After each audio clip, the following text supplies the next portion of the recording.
I was gonna say pneumatic, but that's a tube. No. Tube. That's Maya. Yeah. How much does it come up, the amniotic sac? Not so much. Wow, less than you'd expect, I guess. Not so much. Hello. Hello. Hi, this show is so much fun and it is so wild. I had a blast watching it. Oh, that's so great to hear. My first question is kind of what inspired the show, because it has this very cool sci-fi alienness with a very familiar kind of hospital show vibe. I love Futurama. I love Doctor Who. I love BoJack Horseman. After I wrote this pilot, I started watching Grey's Anatomy for research, and then by season 6, I was like, "Oh, I love this show," and so all of that feeds into it, and it's just like a really great place to get a lot of sci-fi ideas in a fun comedy world where they can be as big or as small as you want to make them. Maya and Natasha, can you tell me a little bit about your characters, Dr. Vlam and Nurse Tup? Dr. Vlam is a robot. I know it's hard. She's a robot.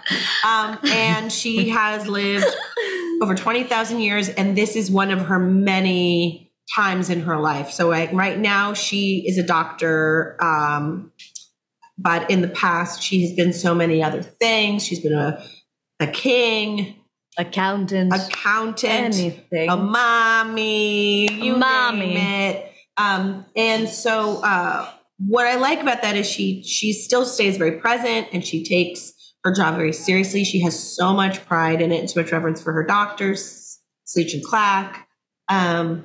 And yeah, she's a robot doctor. So she can do a lot more than just your average doctor, if you know what I mean. And I'm but a nurse, Nurse Tup, and she's a nihilistic optimist who doesn't enjoy small talk, and but does love the hospital and would do anything for the place. And sometimes I guess that means keeping those troublemakers, those troublemaking geniuses, Sleech and Clack, out of their own way, and sort of, helping safeguard the joint. Or at least attempting to.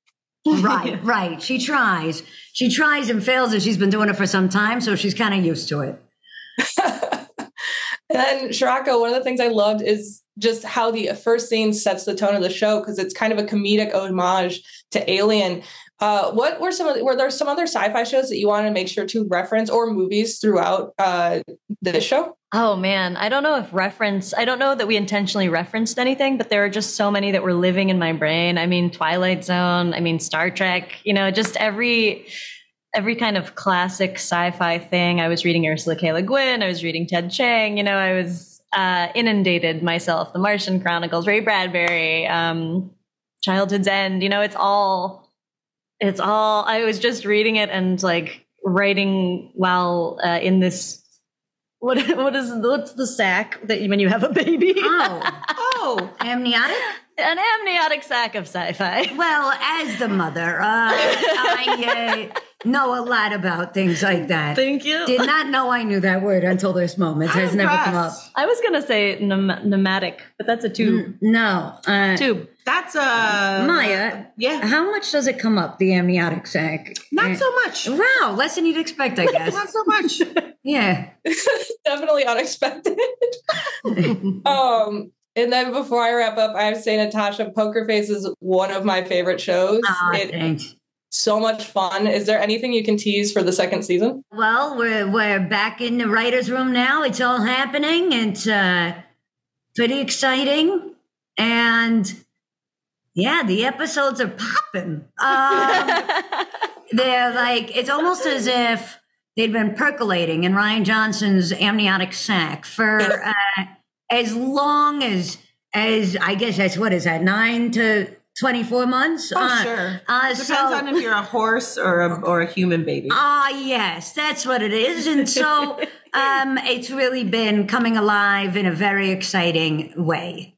So coming to theaters soon. If by theaters you mean, by your laptop.